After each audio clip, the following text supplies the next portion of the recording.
This is the sale scale. Serious Sam HD Gold Collection is currently on sale for $7.75. Is it a splurge or a purge?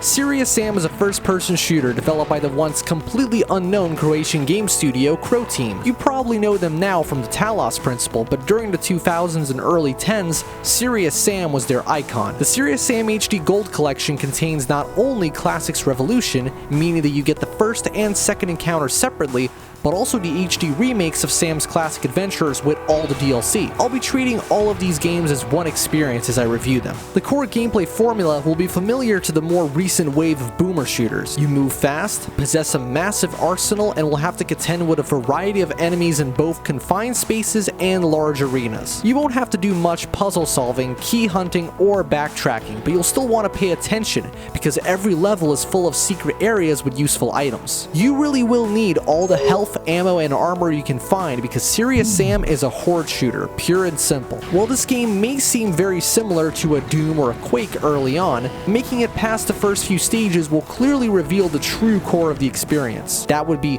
walking into a room or open area, picking up an item, and then you're left to defend yourself against several waves of varying enemy types. What separates Serious Sam from something like Painkiller or more recently Bloodshed, for example, is the relationship between the enemies and your weapons. This concept isn't completely unique to the game alone, but I can't think of another shooter where such a thing is so firmly rooted within the game mechanics. Every single weapon has a best possible use case. Shotgun versus kamikaze, double shotgun versus clear, rockets versus biomechs, cannon versus golems, and so on. I'm sure FrameRaider will correct me on at least one of those, but the point is that you can't rely on just one weapon at any point. Some enemy attacks are easier to avoid than others, so you're going to have to prioritize who to kill first. It's a formula that stays fresh no matter how many times you replay these two games. As for the differences between the first and second encounter, it's more than just a change of scenery. Serious Sam the second encounter includes a few new weapons, power-ups, and a heavier emphasis on environmental hazards. Keep in mind that some of these hazards won't be the exact same in the HD version, since the newer engine doesn't support certain gravity-related features. So the HD versions are mostly faithful graphical updates to the classic games, although a few new voice lines have been added, as well as some extra secrets to find. If you're curious, I recommend you play through the original games first, but if you're only here for some shooting action,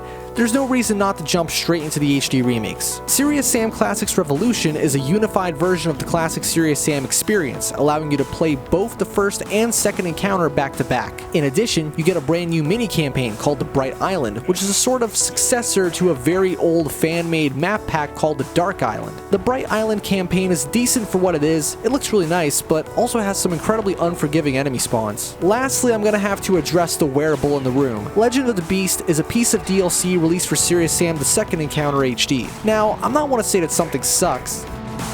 Legend of the Beast sucks. You get barely any ammo and you're forced to slowly sneak around hit-scan arachnoids while getting assaulted by a million beheaded rocketeers, and that's just the first of 3 stages. The layouts aren't even all that bad, and I don't mind the idea of a more cautious approach to Serious Sam gameplay, but at least give me a double-barrel shotgun or something. I'm literally recording this footage on tourist mode, so you're not just looking at the first level the whole time, but you shouldn't hold your breath to play this DLC. With that out of the way, I still think that the Serious Sam HD Gold Collection is great value. You're getting 2 lengthy and polished campaigns, HD remakes of both of them, and some extra stuff, ranging from serviceable to repurposed alpha levels. While the entire package isn't all quality, there's still enough here to not miss July 10th, because this bundle is a splurge.